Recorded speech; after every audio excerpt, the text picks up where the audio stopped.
We survived, pun intended, a chaotic week 2 in the NFL in our survivor pools, whether you stuck with the chalk, the Baltimore Ravens, or what became pretty chalky, the Dallas Cowboys survive against the New York Giants, the Arizona Cardinals. A bunch of teams won that we liked, maybe some that we faded, won in week 2. But we head into week 3 with a unique slate. The injuries are piling up already across the NFL, particularly to the quarterback position.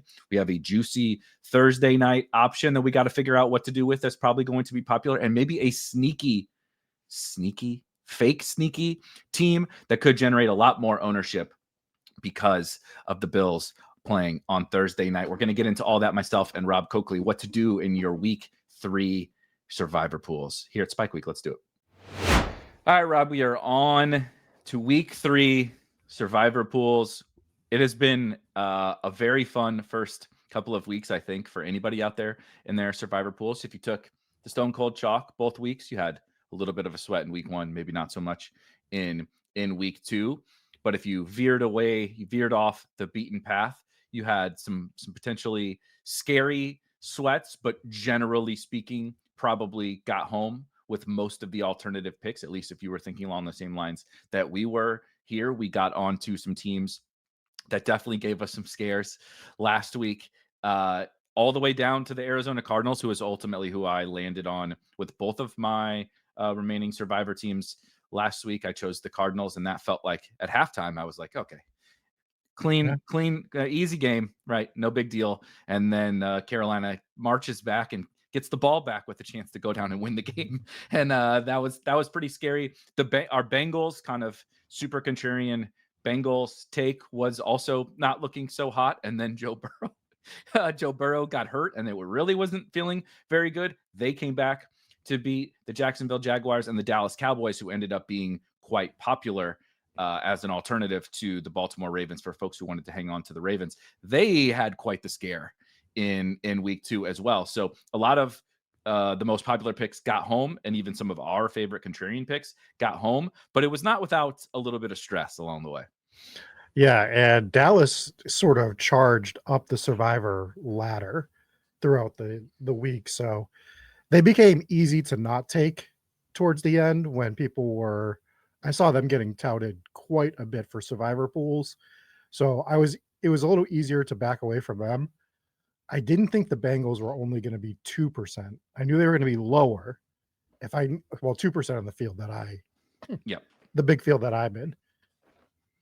If I knew that, I would have definitely pivoted to Cincinnati, not knowing the outcomes. I just give me that 2% edge, and I would have sweated my ass off trying to survive it. But I also took Arizona. We got through. So first 2 weeks for me, and my big one is Jacksonville, Arizona are off the board for me. And that's what I like. These are teams that I don't want to take. Like, I don't like taking Jacksonville and Arizona. They always feel like a team that is just a heartbeat away from getting beat by anybody. So when you can get those teams off your board, it feels really, really good. And then you get to take some of the bigger teams later, hopefully when everyone else has already taken them. So that is it's part of the game theory. And I think that's going to be an important part of the discussion today as we go through this. I could not agree more. So I lied. I forgot so I'm just using this because this is the one I'm going to kind of continue to reference. There's a big survivor pool on Pool Genius of they're giving some money to charity. It's a bunch of people. You see Connor Allen in here. You'll probably see Jack and Bales, our good friend and colleague Dan Bach. Right, there's a lot of people in here. I did lose. If I go to the third one, I did take the Patriots on one of them in week 1. So RIP. Everybody got three survivor entries. So I have 2 left, and I lied. I did use, but Arizona is gone for me in both of my remaining ones. And then I took Jacksonville in week 1 with Arizona in week 2, and I did actually take the Patriots here in week 2 over the Dolphins. Obviously, that was also a bit of a sweat. There was nothing sweat free aside from the Ravens and the Lions in week 2.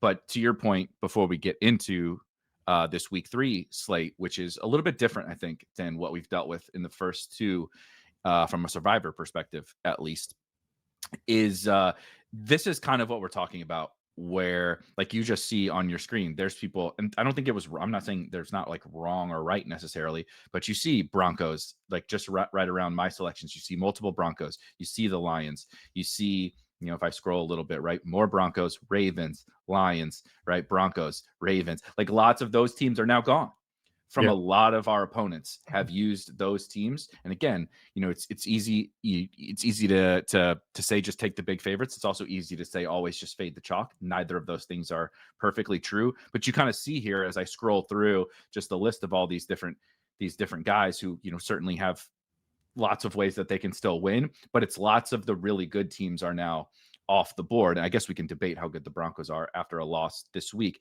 but you just kind of see like when you lean into the Cardinals early and the Jaguars early and stuff like that, you don't have to sweat them anymore. And now you do have the Ravens and the Bills, which is notable this week, right? Some of those teams that are you want to hold on to, that you're going to feel more comfortable about on later in the season. You're going to feel more comfortable if like you get forced into taking them on the road, or you get forced into taking them. They don't check all the boxes like you usually have, right? They're traveling from the West Coast to the East Coast. When you get forced into taking those teams, maybe later in the season, you don't want that at all, but you would like it to be the Ravens, right? Or somebody else if you're going to get backed into a bad spot. Yeah. And as you were scrolling, just those few teams that you look through, you start to see the Denver Ravens thing, right? And now that those people are probably going to start taking the same team this week. Are we going to be shocked if they all take the Bills? No. So they start to follow the same pathway too, which is every year what you see is there's a major game or 2 or 3 that there's a huge upset and everybody gets knocked out because everybody was following that one pathway. So being off of those pathways is like the way that I like to be going through it. And to your point though, you can't always fade the chalk. But sometimes the team that should be chalk has already been used too much. Right. So now so if the Ravens are chalk in 3 weeks and 60% of the field, I'm just throwing a number out there, has already used the Ravens, even though it's 40% that can use the Ravens, that 60% can't. And I'll pull it up. And this is when, if you are actually on Splash, and you're starting to look through this stuff, once you start to hit these weeks, so you can see that we're in my picks, but if you go to your availability tab on this, you can view an availability report right here. And before the week starts, you can see, all right, a lot of people have already used the Cardinals here. They've already been used a ton. And then you sort of go through the other teams. The Ravens have been used quite a bit already. Like a third of the field's already used them. And then you just start to scroll down and you can see the teams that have a ton of teams that are left. Some that, have been used is the Broncos, 1,000 of the 3,100 that are in this, another third. And then this chart starts to change, and you can actually use this chart to help inform your picks as you go forward as well. I love it. Also a perfect segue into week 3, where you mentioned a team like the Bills. And also on that availability report, you didn't see anybody using the Miami Dolphins. And that is who plays on Thursday Night Football. And you and I talked yesterday.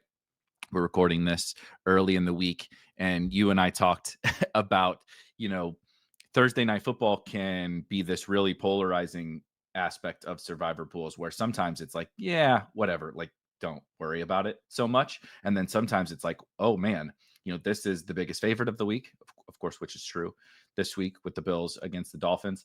And then what does that mean, right? Does it mean we just take that team because maybe they're going to be a little bit lesser owned? Maybe more people are going to do, right, like you mentioned with the Cowboys. I think there's a very clear like Cowboys-esque type situation that could develop this week that's not the Bills. But also we would really like to save the Bills. It is a short week. It is a divisional game, but it is the disaster that is the Miami Dolphins. Let's at least just like talk about this Bills game, because I think if everyone gun to their head said pick one team that you feel the most confident is going to win, I think everyone would say the Buffalo Bills.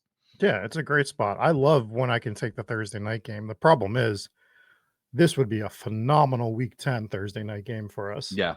When the Bills have been used quite a bit already, you're sitting there, you can get through the Bills, and there's nothing better in Survivor than taking a Thursday night favorite, getting through Thursday night, and the rest of the field has to sweat through Sunday and Monday games and Saturday or whatever week we're on, starting to sweat through all Friday. those games. Yeah, whatever. Yeah. Every day Yeah. there's football later. Yeah.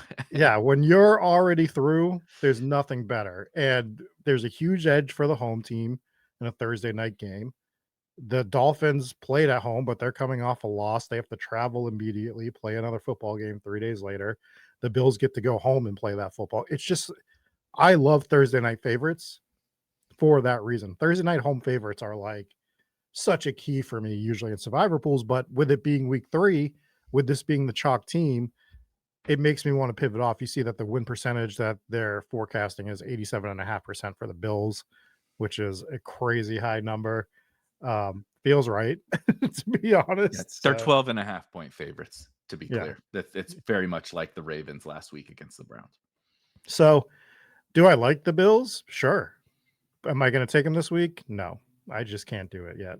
Unfortunately, I want to, but I cannot do it. It's just another one of those, you talked about it in like the very first video we did heading into week 1 of like if it can often feel like, because it's a week to week thing of like just pick a winner this week, just pick a winner this week. And that is somewhat true, but also very misleading in the fact that you're trying to win the whole tournament. And the Bills are very clearly the best way to get to week 4. But we don't win the money in week 4. We win Right. the money later in this season. So sometimes you have to take, right, like we've done up until this point. Sometimes you have to take, even though this checks a lot of those boxes, like we're talking about, and it feels like, just a total free square. I do think there are some alternative paths this week that are really good that would allow us to hold on to the Bills um, until later in the season. Maybe target them, right? So there's going to be other spots to target the Bills. They're just that good. And again, they fit that mold of like, okay, if I get backed into using the Bills in not a perfect spot, I feel much better about that than being like, oh God, I'm backed into the Jets or something, right, in a bad spot. Like we don't want to put ourselves in those situations. If you get backed into a spot you don't love, you want it to be at least a much more advantageous one, and ideally one, like you said, that is not popular. That Yeah. if everyone uses the Bills, I'm playing them in a spot that's maybe not perfect, but nobody else is playing them. I hope that they lose, and then I have the really good team here at my disposal. If you want to move on though from the Bills, we decide we're not using them. That's I've already decided that, by the way, as well. Where are you headed to next? Well, my initial report when I looked through it, this team didn't jump out to me, but the Bucks are a team that I would be looking at this week. They are at home against the Jets. Justin Fields is banged up. The Jets are fine. And I guess the Bucks are a little more fine, but it just feels like the Bucks as a home favorite against the Jets is a good spot to use them and just be done with them. It's because like I like the Bucks. I think they win 10, 11, 12 games. I don't know if we're going to feel great about those 10, 11, 12 games that they No, win every week, right? So, I mean, you just saw the fight that they had to go through against Houston on Monday Night Football, right? That was close. Now I think Houston has a better defense than the Jets, but Houston's not a great team. Their offensive line is awful. absolutely horrible. The So, Jets, if Justin Fields plays in this game, the Jets probably have a better offense than the Texans do, which is not saying much because the Jets didn't exactly show us much on offense. But the Texans are it, that feels like the Texans are 0-2, of course. But that Bucks game, I think, is what you said is that's how it's going to feel most weeks. yeah, I think is like you're never going to get this. Oh, phew, cool, 35-14, all good, right? yeah, I just don't think that they're good enough, particularly on defense. And right now, the only concern I have is Chris Godwin won't be back this week. Tristan Wirfs, their stud left tackle. I think his loss is like almost like can't be understated with how yeah, they've struggled a little bit in these first 2 weeks. The Falcons defense does look a lot better. The Texans defense is good, but it's amplified when you don't have one of the best left tackles in football out there. And if he's not back this week, it's not a huge deal because it could be more than offset if Justin Fields doesn't play. He got a concussion for anyone that doesn't know. Justin Fields, well, he was terrible. If you played him in fantasy, you were probably like, well, he was just so bad, that's why he got benched. Well, he actually got a concussion. So what's his name? Aaron Glenn said just yesterday that it will be like basically impossible to play Fields if he doesn't practice by Thursday, was what Aaron Glenn said. So that would be a quick clear of concussion protocol. So I'm leaning more towards, my expectation is that Justin Fields does not play in this game. But obviously, right, it could be okay. Concussion protocol is like the black box that nobody really understands. But I think, agree with you, once we got the concussion news, that it's like, okay, the Bucks stand out a lot more than maybe we thought they would have last Saturday or whatever. Yeah. So they're in the pool for me. Then we go to Packers Browns. Packers are on the road. I think the Packers are going to the Super Bowl this year, just after watching them. They're unreal. I just think that they're so damn good. I just don't want to take them as a road favorite. I think I'd rather take the Packers when I can get them in a good spot in Lambeau. And I feel like the Browns, I'm not saying it's going to be this week, the Browns are going to beat somebody. I don't know who 100%. they're going to beat. They're going to beat, and when I say they're going to beat somebody, they're going to beat somebody that's relatively good. I don't know if it's going to be a divisional opponent. Maybe it's the Ravens. I don't know. They're going to beat somebody, though. And I think there's better spots than taking Green Bay. I just would rather hold them. I don't know if you have any additional thoughts there. I just want to give no additional thoughts. They're incredible. I agree with the Browns sentiment. There's enough talent on this Browns team to sneak up on somebody. This game is in Cleveland, so maybe it checks that box. I will just say, despite the Packers being this awesome, they have a schedule that's really nice. There's going to be a lot of spots to use them. They play the Cowboys after the following week after the Browns, the Bengals without Joe Burrow, that Arizona team we're not scared of. They play the Panthers, they play the Giants, they play the Bears, who stink. There's just a lot of good spots, and we would probably be okay playing them against almost anybody, but they also happen to have like when they play Carolina, if this continues in Lambeau, that game is going to be like 20-point spread if these two teams keep playing like this. Yeah, and then we go to the Colts-Titans. That's a divisional game. I'm not taking the Colts on the road at Tennessee, even though, do I think they win? Yes. I just don't think it's a spot you need to take.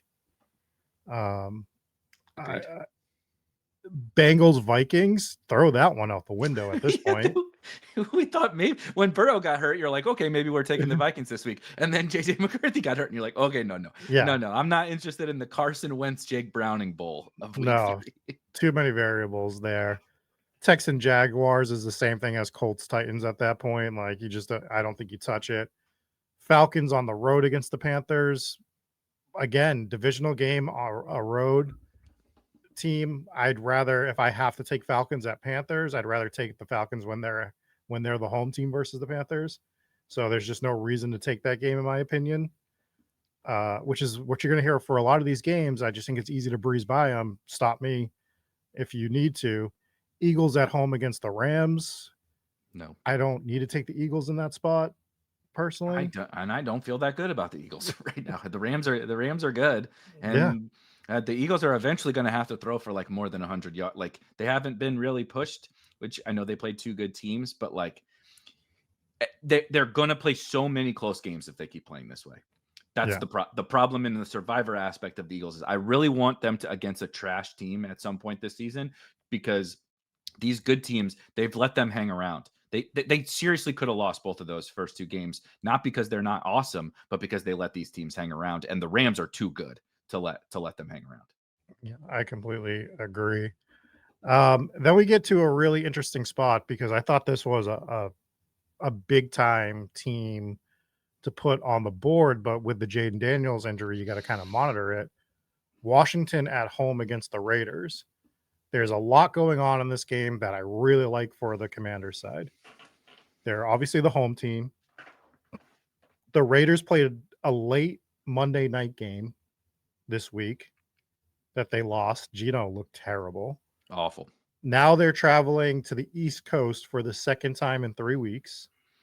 So I know it's early in the season, but that trip sucks to take. and then go play football. And the Commanders are just a better team in general than 1 the o'clock Raiders. game as well on the East And it's Coast. a 1 o'clock game. So, like, they're kind of starred for me. Like, I know that they won't be overlooked, but they were taken a little bit in week 1. So I would check your availability reports on that as well. But they're in my player pool. So, like, right now, for the teams that we've gone through, it's them and it's the Bucks, with throwing out the Bills, obviously, because of just Mhm, expectations for what their mhm. ownership's going to be. Um, do you have any thoughts on this Commanders game? I could not possibly agree. It checks almost every box. I would say the Commanders also fit into the bucket of I'm I'm happy if I still have them holstered for later in the season, but Sure. I don't know how often we're gonna be like slam dunk Commanders. Like, I can pull up the schedule just super quickly. Like, I guess they will play the Giants again, but they'll have to go on the road in the second game. The Giants are like not great, but they're kind of. I mean, we just saw they're kind of plucky, Yeah. right? In that game, like, they play the They'll Dolphins at fight. home. So there would be a Dolphins Washington against the Dolphins later at home, Thursday night football. So there's your Oh, yeah. oh, no, that is in England or whatever. So I don't know if that makes me feel any better actually Ah, on a neutral. gotcha. Um, so like there's just not a lot of great spots for Washington. So they would feel good, right? They go to the Chiefs, they go to the Cowboys, they go to the Chargers, they go to the Falcons. It's like not a great schedule for them. And they're good, but they're not elite, I would say. So this spot is about as good as it gets to take them. But if there's no Jaden Daniels, I just don't think you can. Yeah, I don't think so either. So then we move to Patriots Steelers, which is just a next. We're not touching that game.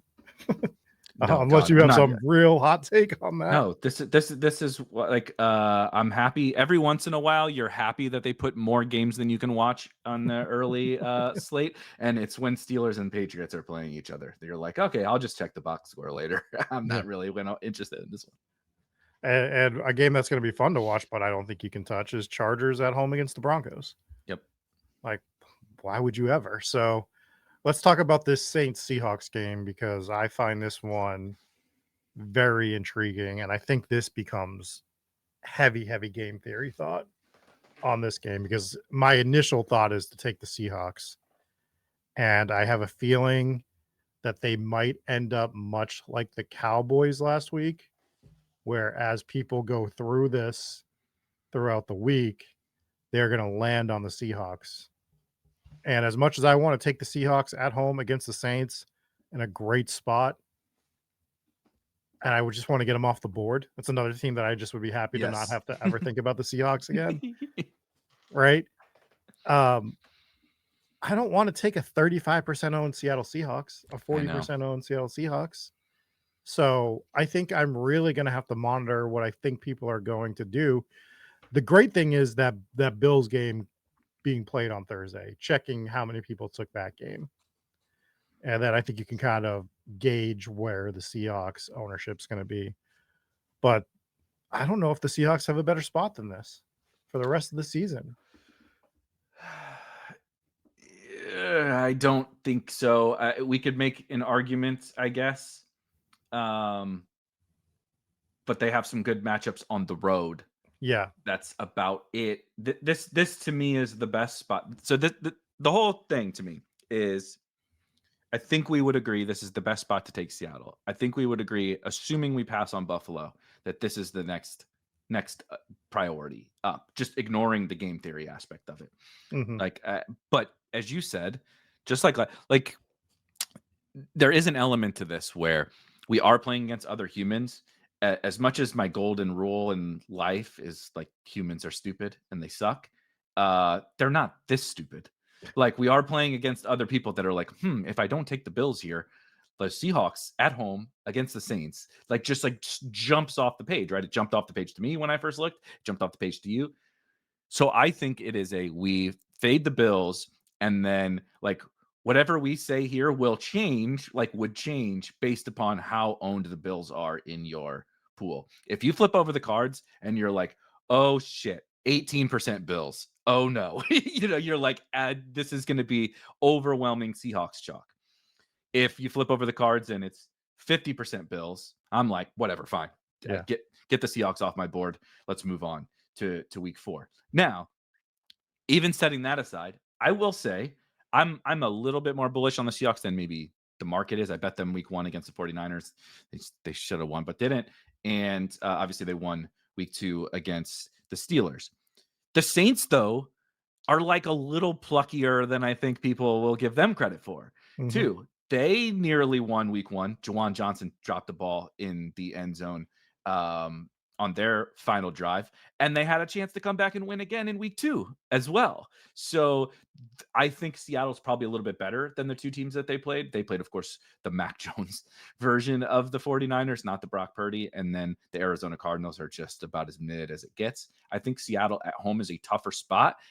But like, if you told me something wonky happened, like Kellen Moore's doing a good job with this Saints team. If they're 0-2, they may win like 2 games all year. But if this was one of the 2, would I be shocked? Not really. So it's an ownership thing for me. I want to take the Seahawks. But if everyone is going to take the Seahawks, I think it's an interesting spot to, right. Jaden Daniels plays and you flip over the cards and the Bills are 20%. I'm like, I think I'm going to take Washington is kind of how I'm thinking about it right now. Yeah, that's totally fair. And I think that's why it's important to really make sure you pick your pools properly that you're in, because there are pools that lock on Thursday night. My mother's in a survivor pool and hers locks on Thursday night. That's awesome. So her game theory That's tough this week. Oof. It's tough. And I'm probably going to tell her to take Seattle when she asks, because it's inevitable that I get that message. But I want that extra leverage this week of being able to look at that Thursday ownership and seeing what they're doing. Because to your point, if it's low on Buffalo, A, I missed a great spot to take Buffalo. Yep. And B, then I know Seattle's going to get way more ownership than I want. So then it becomes a question at that point. But I love the Seattle pick at the moment. Me too. That's what how I would classify it as my hope and goal is that I end up on Seattle. Yeah. But agreed. there's circumstances out of my control that may force me elsewhere. But there's also forces out of my control, right? Like the Jaden Daniels injury, like the Justin Fields injury that could change some things as well. So I also don't want to say Tampa is off the board, because it would be if right. So this big if then tree would be like Buffalo's not chalk. Jaden Daniels doesn't play. Justin Fields doesn't play. Now it's the Bucks for me, right? Jaden Dan, so it's like all that. You're kind of, there's a bunch of different little moving chess pieces, and you got to kind of adapt, I think, this week to how they go, with the ultimate goal for me being Seattle. Yeah. And just to go through the last 4 games real quick, because I don't think stop me if there's one that you like. Cowboys Bears is out the window for me. Cardinals 49ers also out the window for me. Yep. Chiefs Giants, Chiefs on the road in New York. So if it was a home game, I would really be leaning towards the Chiefs. I think I would take the Chiefs. Yeah. If it was at home. Yeah, I agree. I don't think I want them on the road. It is Sunday Night Football. I do think the Chiefs win. I guess that would be a spot that we're in like week 8 or 9, and there's just nothing else available. All those games we like are off the board. And then they're in trouble.